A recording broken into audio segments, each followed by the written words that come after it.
Hello and welcome to Learning Music with Pat. Now in the last segment I got you all up. We kind of ran out of time. There's one more note that I didn't show you, the highest note that the recorder can play. Although sometimes I can fake more. This is really basically the top part of it. And that's that high C. That high C has got two ledger lines in it. And one line goes right straight through it. If it was just one line and nothing else, it would be an A. But now there's a line underneath it, and that makes it the high C.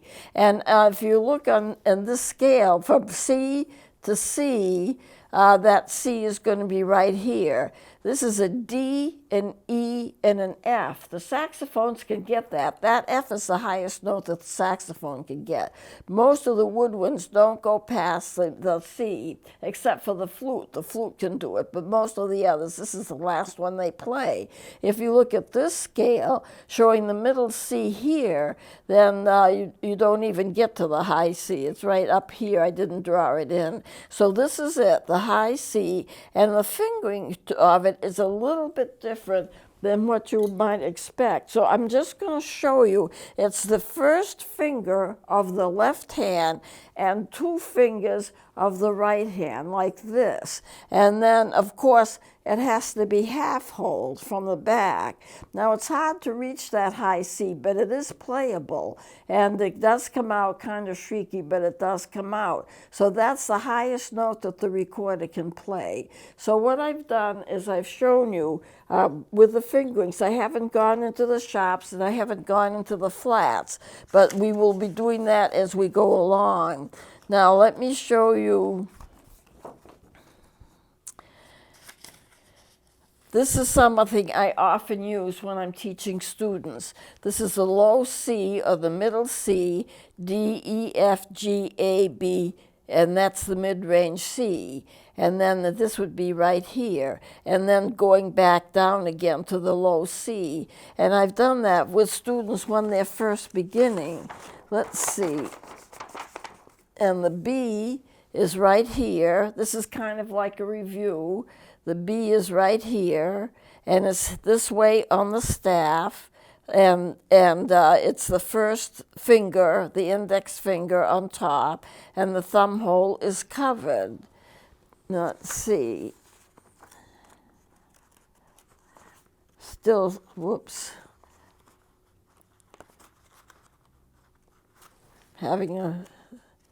Yeah.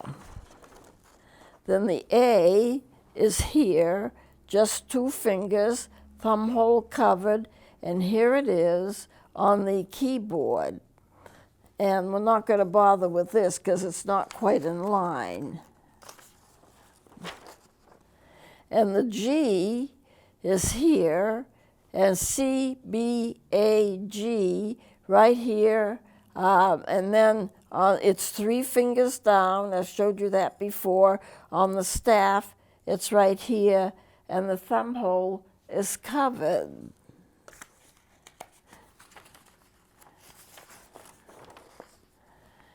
Then this is the F, B, A, G, F, and I just showed you as the German would play it, but I have here a little fingering chart where I add that extra key for the Baroque.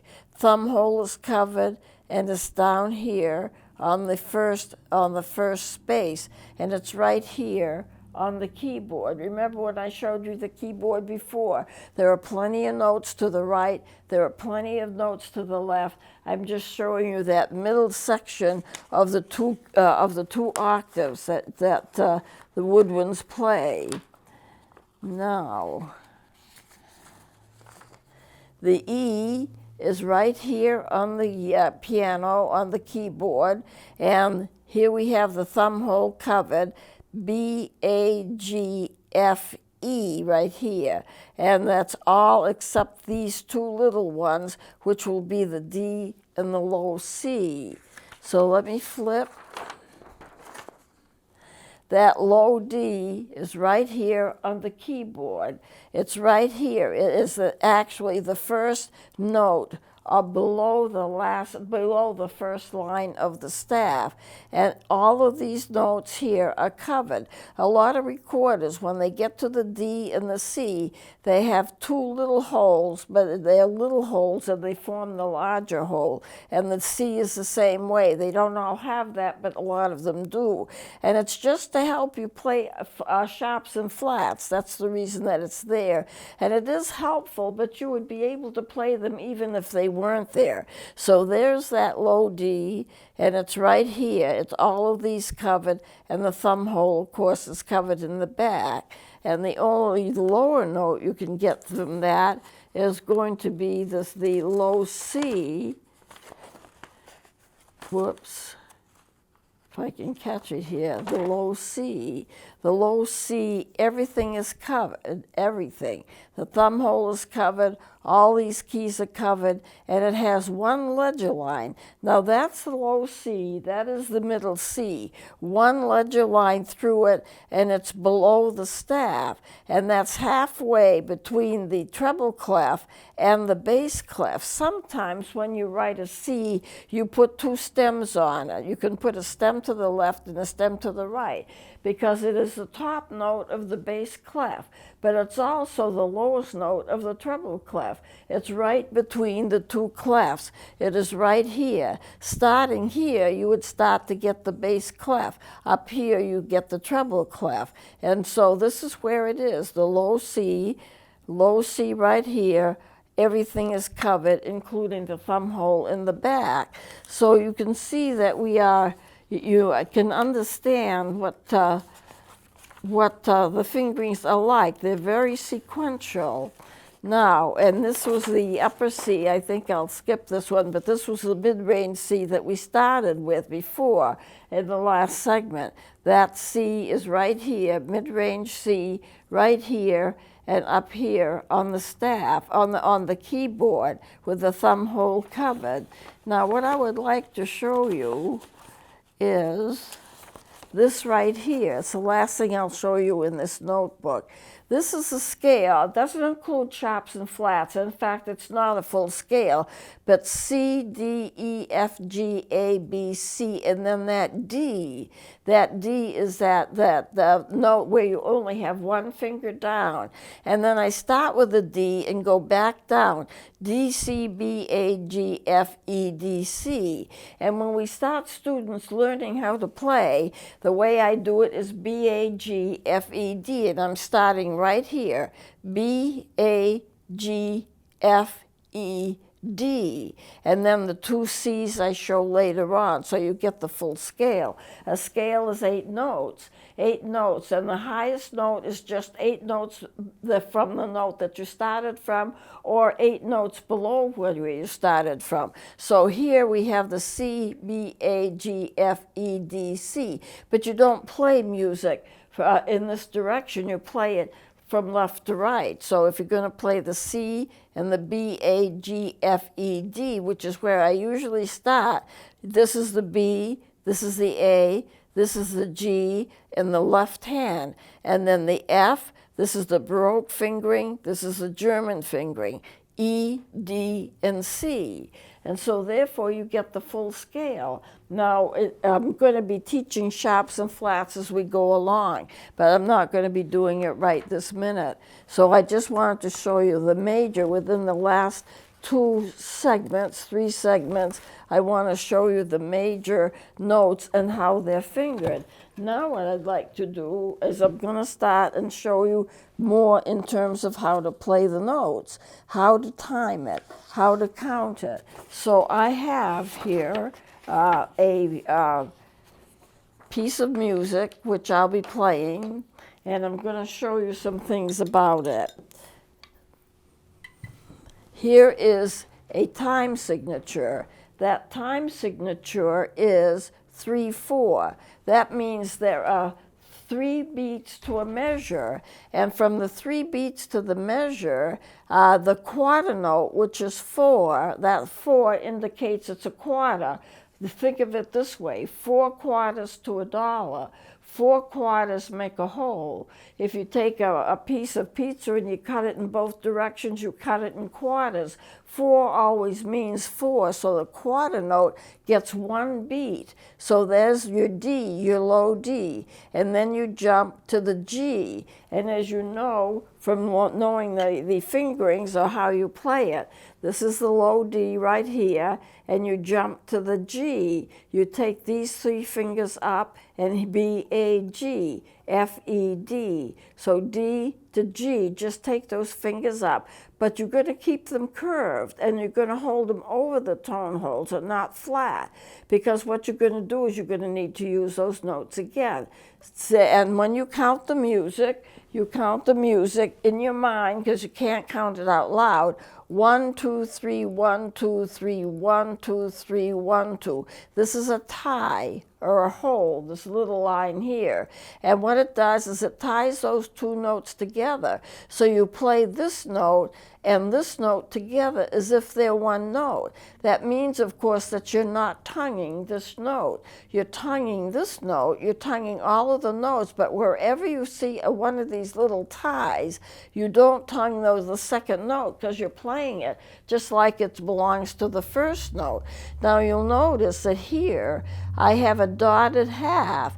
That's 3 beats. Here I have a whole note. That's 3 beats. It doesn't make any difference in terms of the time, but it is a different way of writing it. And the reason I wanted to put both in is so you see it, so you actually see both ways of writing it.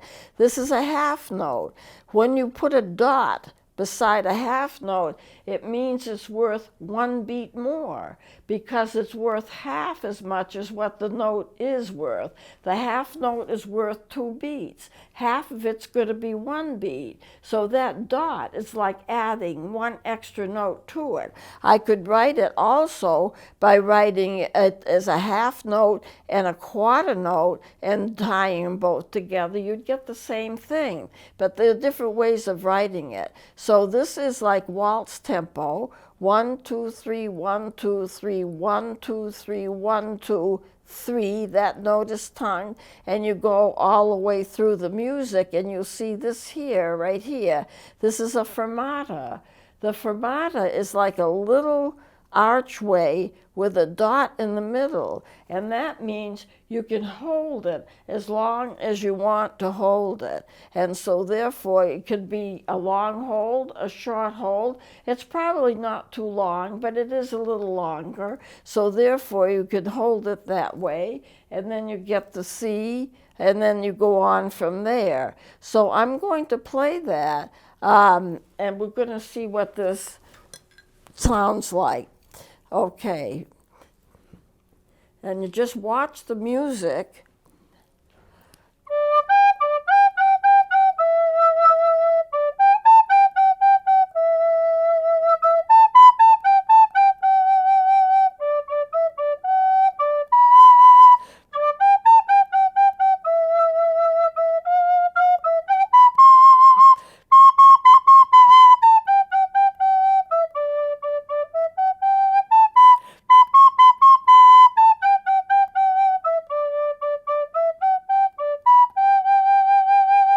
That's the whole thing. So it's really quite simple. You don't have flats and you don't have sharps. When I played that F, well, there is an F sharp, but that's the only sharp, it would be the F sharp. And when you play the notes, you just hold them when you need to hold them and don't tongue, and you tongue every other note. You hold this note the way that you want to hold it, as long as you want, and I didn't hold it too long, but I did hold it a little bit, and that's a whole waltz tempo. And so therefore, counting it is 1, 2, 3, 1, 2, 3, 1, 2, 3, 1, 2, 3, 1, 2, 3, 1, 2, 3, 1, 2, 3, 1, 2, 3. And then you go on like that, and that's basically how you count the whole thing. It's not a hard thing to play, but you have to know the differences in terms of how you finger the notes. That D to that G, and then that F sharp. I want to show you the F sharp now, and I'll do it just on the recorder. B, A, G. The F is like this, except for the F sharp, you put this one down instead. If I put this one down, I get the F. But I don't put that one down, and instead I skip that, and I put this one down instead. That will give me my F sharp.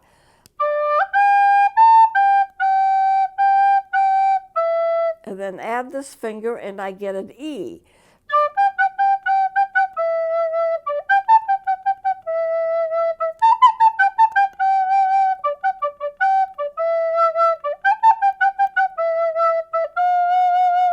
Now, when we get to that F, I make that F a natural.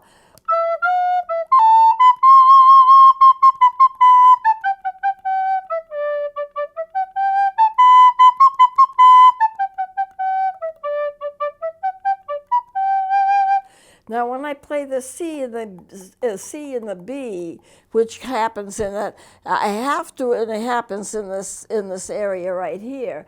I have to switch quickly from this C to this B, which means I have to put my the left hand B down at the same time as I'm lifting putting that C down. It went to go to the C to the B, and I've explained this kind of before. It seems odd that you would do this, but that's the way it works. C is that middle finger down on that second hold, and the B is that first finger down. But you have to lift them up and down at the same time, because if you don't, you're going to get an extra note that you don't want, or you're going to get a little bloop kind of sound that you don't want.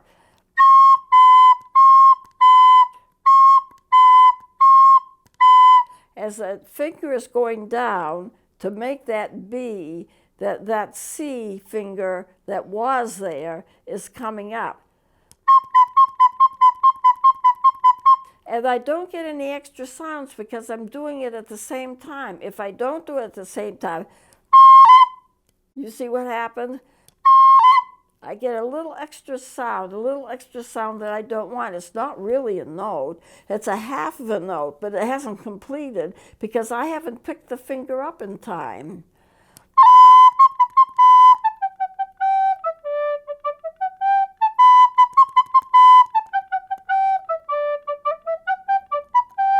Now, the other thing I'm doing, I'm slowing it at the end. And that's a good thing to do. A lot of music does that. And what happens is that it slows it down, and then you know that's like the end of the song.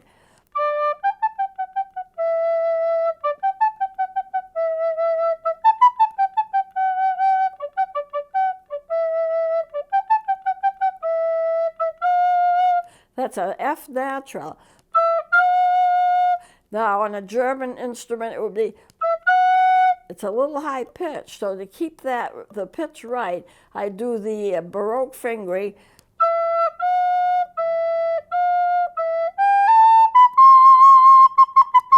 That's where I get the finger flipping here on the C and the B.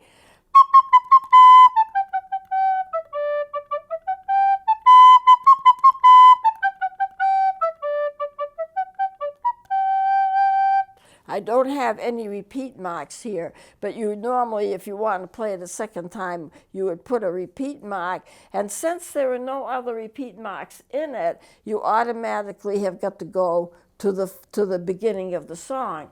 If there's a repeat mark, say right here, you'd go to where that repeat mark is. So this goes to the whole song. So I put this together, and it comes out all right, and it's a simple thing that you can learn how to play. So let's look at the fingerings once again. D to G, and then G to the F sharp.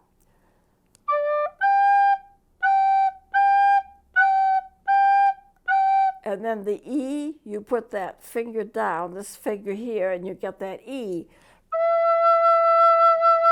And you hold it for 5 beats, not 3 and 2 more. It's 5 beats. You hold it 5 beats because of that hold.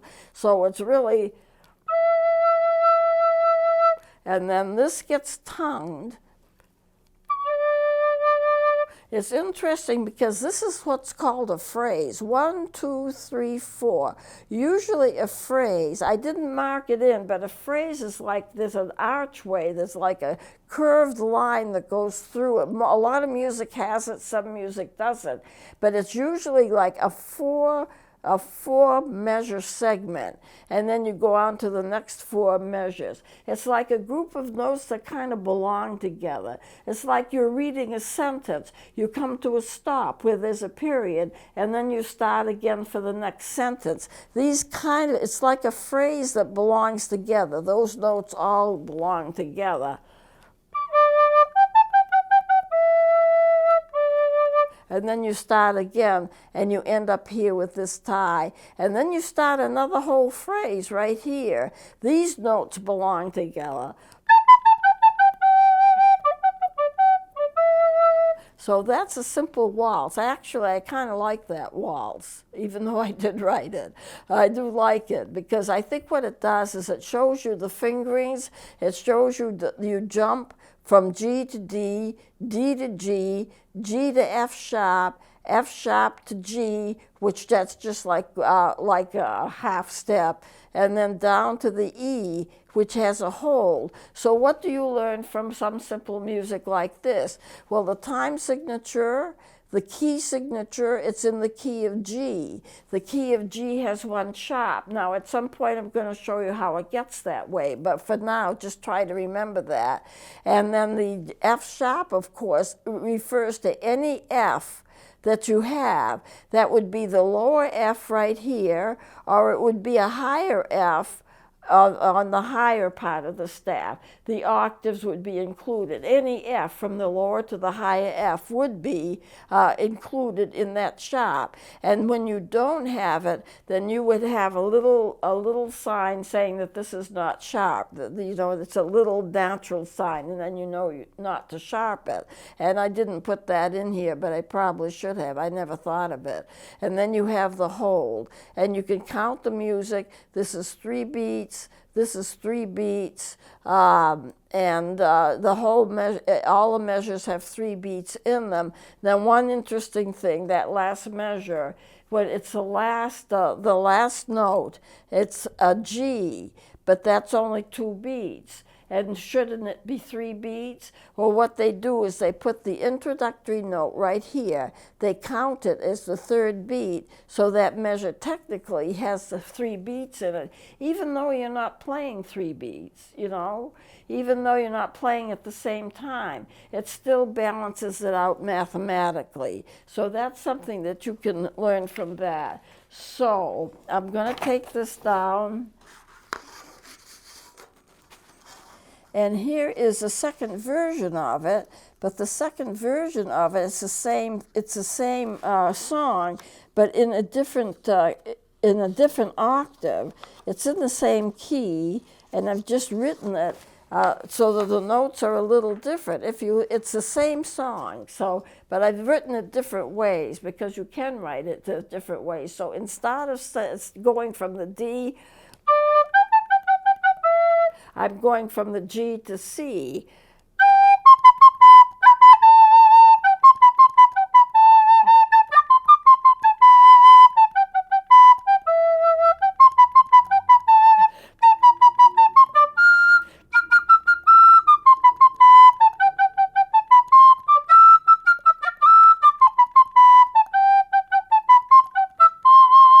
It's exactly the same song. But I've changed the starting note, and I've changed the octave on it. So we are going from G to C. This is the G, and this is the C. So instead of D to G, I'm going.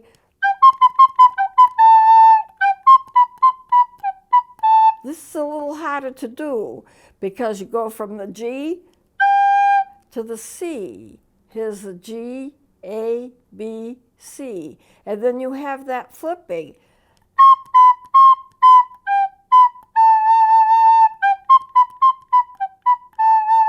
And then I go to the D.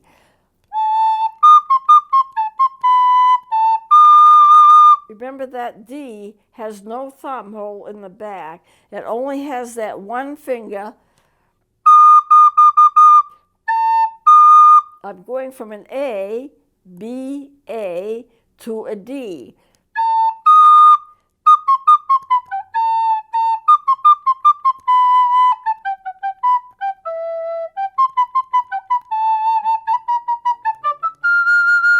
Now, this gets up into the octave. This is a B flat. This is the B. B flat, skip one, put down the G finger. And sometimes I put down these two fingers because it makes it a little easier, it makes the tone a little bit more accurate.